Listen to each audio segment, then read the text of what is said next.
எல்லாருக்கும் வணக்கம். என் பேர் ஜேசன். நான் ஆர்ஆர்பி கிளர்க் கிளியர் பண்ணியிருக்கிறேன் இந்த வருஷம் நடந்த எக்ஸாம்.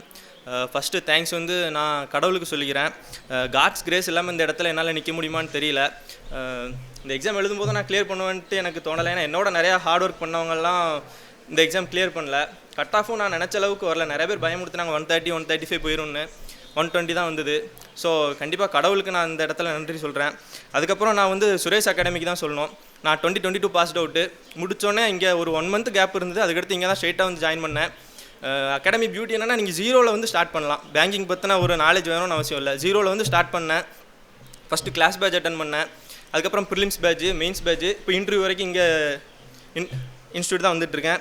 இந்த இடத்துல இன்னொன்று சொல்லணும், எங்கள் அம்மாவும் இந்த இன்ஸ்டியூட்டில் படித்தவங்க தான் ஒரு 10 வருஷத்துக்கு முன்னாடி. அப்போ இந்த அளவுக்கு ஃபெசிலிட்டி இல்லை. அப்போ நான் ரொம்ப சின்ன பையனாக இருப்பேன். சாட்டர்டே சண்டே மட்டும் தான் கிளாஸ் நடக்கும். இப்போ வந்து வீக்கெண்ட் வந்து எங்கள் அம்மா இங்கே வந்து படித்து எங்கள் அம்மா இப்போ டீச்சராக இருக்காங்க. அப்போவே முடிவு பண்ணிட்டாங்க எங்கள் வீட்டில் இந்த பையன் இங்கே தான் அப்படின்ட்டு. இப்போ இன்ஜினியரிங் சேர்த்து விட்டாங்க. ஃப்ரீயாக போய் படிச்சுட்டு வந்தாச்சு. கோவிட்னால ஈஸியாக பாஸ் பண்ணிட்டேன். இல்லாட்டியும் சும்மா ஜாலியாக தான் படிச்சுட்டு வந்திருப்பேன். நான் அப்போவே தெரிஞ்சிருச்சு நம்ம இன்ஸ்டியூட் தான்னு. கிளாஸ் பேட்ச் முடிச்சுட்டு அப்படி ப்ரிலிம்ஸ் பேட்ச் வந்தேன். ப்ரிலிம்ஸ் பேட்சில் இங்கே நம்ம இன்ஸ்டியூட்டில் என்ன பண்ணுவாங்கன்னா டாப் 3 ரேங்க் சொல்லுவாங்க. அது வந்து ஃபஸ்ட்டு நம்ம எப்படியும் வர முடியாது. அது கொஞ்சம் கொஞ்சமாக உள்ளே வர்றது கொஞ்சம் நல்லாயிருக்கும். ஃபஸ்ட்டு டாப் 10க்குள்ளே வருவேன். அதுக்கப்புறம் டாப் 3ல் ஓரளவுக்கு வர ஆரம்பித்தேன். நல்லா இருந்துச்சு. அப்போது லாஸ்ட் இயரே எஸ்பிஐ கிளர்க்கு கிளியர் பண்ணேன். ப்ரிலிம்ஸு கிளியர் பண்ணோன்னே எனக்கு கொஞ்சம் நல்லா இருந்துச்சு. ஏப்பா ஃபஸ்ட்டே கிளியர் பண்ணிட்டோமே அப்படின்னு நான் என் ஃப்ரெண்ட்ஸ் எல்லோரும் சேர்ந்து தான் கிளியர் பண்ணோம். கிளியர் பண்ண அப்புறம் தான் ஃபஸ்ட்டு மெயின்ஸ் பேட்சுக்குள்ளே போனேன். அப்போ தான் சீரியஸ் ஆஸ்பிரன்ஸாக எனக்கு தெரிஞ்சுது. சிஏங்கிற கான்செப்டே அப்போ தான் வந்தது எனக்கு 10 நாளில். அதுக்கடுத்து என்னால் சிஏ எதுவும் படிக்க முடியல. அதிலேருந்து மெயின்ஸ் பேட்ச் ஸ்டார்ட் பண்ணேன். சூப்பர் பேட்ச் அட்டன் பண்ணேன். சூப்பர் பேட்ச் ஒரு 4-5 மாதம் அட்டன் பண்ணியிருப்பேன். அதிலே கிட்டத்தட்ட பேங்கே கிளியர் பண்ணிடலாங்கிற அளவுக்கு கான்ஃபிடன்ஸ் வந்துருந்தது. சூப்பர் பேட்ச் ரொம்பவே யூஸாக இருந்தது. சூப்பர் பேட்சில் இந்த ஆர்ஆர்பி கிளர்க் கிளியர் பண்ணியாச்சு. இப்போ எஸ்பிஐ பிஓ இன்டர்வியூவும் மார்க் இன்டர்வியூ அட்டன் பண்ணிகிட்ருக்கோம். எஸ்பிஐ பிஓ இன்டர்வியூ இங்கே தான் நடந்துகிட்ருக்கு. ஜீரோவில் வந்தேன். கிளாஸ் பேட்ச் முடிச்சு, ப்ரிலிம்ஸ் முடிச்சு, சூப்பர் பேட்ச் முடிச்சு இப்போ இன்டர்வியூ வந்துட்டு இருக்கோம். இங்கே எல்லாமே பண்ணி கொடுத்துருவாங்க.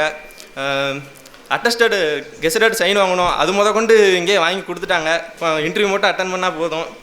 அதுக்கப்புறம் காம்படிஷன் நல்லாவே இப்போ எங்கள் அகாடமி வந்தால் காம்படிஷனும் ஒரு நல்ல ஒரு காம்படிஷன் இருக்கும். அதே நம்மளை நல்லா புஷ் பண்ணும். அதுக்கப்புறம் குரூப் நல்லா சேர்ந்துரும். இப்போ இங்கே பேசின எல்லாருமே கிட்டத்தட்ட ஒரே குரூப் தான். இன்னும் அதுக்கடுத்து ஒரு 3-4 பேர் வருவாங்க. அதனால் இந்த குரூப்பும் நல்லா செட் ஆகின அகாடமிக்கு வந்தால். அதனால் அகாடமிக்கு மட்டும் வந்தால் போதும். வெற்றியின் முகவரி அகாடமி இந்த மாதிரி அகாடமிக்கு மட்டும் வந்தால் போதும். இதில் கொஞ்சம் பேர் கிளியர் பண்ணியிருக்கோம். கிளியர் பண்ணாதவங்களுக்கு இன்னும் ரிசல்ட் மட்டும் வெயிட்டிங். இந்த சைக்கிளில் எனக்கு தெரிஞ்ச எல்லாருமே அடுத்தடுத்து அச்சூஸ் மீட்டிங்கில் பேசுகிறாங்கன்னு நம்புகிறேன். அவ்வளோதான். தேங்க்யூ. சுபேஷ் சாருக்கு தேங்க்யூ. சுரேஷ் IAS அகாடமி வெற்றியின் முகவரி.